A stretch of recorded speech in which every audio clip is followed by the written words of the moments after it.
You ever have a riveting conversation with someone where everything's going smoothly until they say something that you don't resonate with at all? Like how they hate the Star Wars prequels when you actually kind of like the prequels? Or how Episode 4 was one of the best movies ever made and you never actually finished Episode 4 because it was too boring?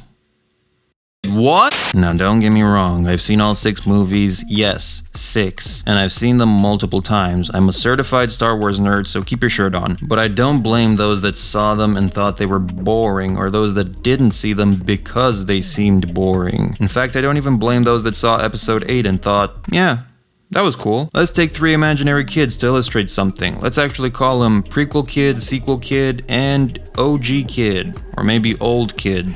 Lol. Now, Prequel Kid saw the prequels first. He saw Episode 1 when he was 10 and thought it was awesome. He thought it was better than Jesus walking on water. He or she was transfixed by it. Jar Jar was the funniest character ever. Young Anakin was a perfectly relatable, heartwarming young boy. They didn't understand the politics much, but at least they sound cool. Then Prequel Kid goes on to see the original trilogy and thinks it's alright. It's a little slow, looks kinda crappy, and the fights aren't as good, but it's enjoyable. And at this point, diehard old trilogy purists are probably offended enough to commit seppuku just to avoid the pain, to make the words stop. But you can kind of see where I'm going with this. OG Kid saw the OG trilogy and thought that that was the best thing since hot water. Then saw the prequel trilogy after 20 years of nostalgia had set in and thought it was crap, and also thought the sequel trilogy was crap. But Sequel Kid is the most interesting of the bunch because they saw Episode 7 first and thought it was cool and funny and charming, and they're 10, so Kylo Ren seems scary to them because, as you know, when you're 10, the sound of your grandma clearing her throat seems scary. Then they watch Episode 8, think it's a very cool, thought-provoking piece, except it's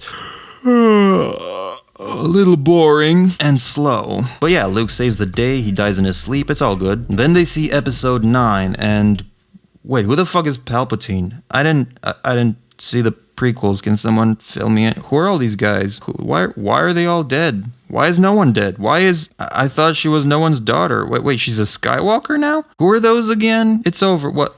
Okay. Yeah, this doesn't really apply to Episode 9. That movie's just insane. I fully believe that even children who only saw the sequel trilogy can't make much sense of Episode 9, and that's because it's the most tonally inconsistent of the 3, which is saying something, and is more concerned with damage control and pandering than with being an actual cohesive movie. My point with all of this is that perspective matters. How old you are when you consume a piece of media matters. The circumstances of the industry matter, and of course, nostalgia probably matters the most, and that, more than anything, will influence how you perceive things. Now, I don't like Disney Wars one bit, but I also can't fault a younger person for only having seen Disney Wars and therefore thinking it's cool, and seeing the rest of Star Wars after the fact just isn't the same. What you see first is usually what ends up worming its way into your heart. It's the primacy of whoever comes first.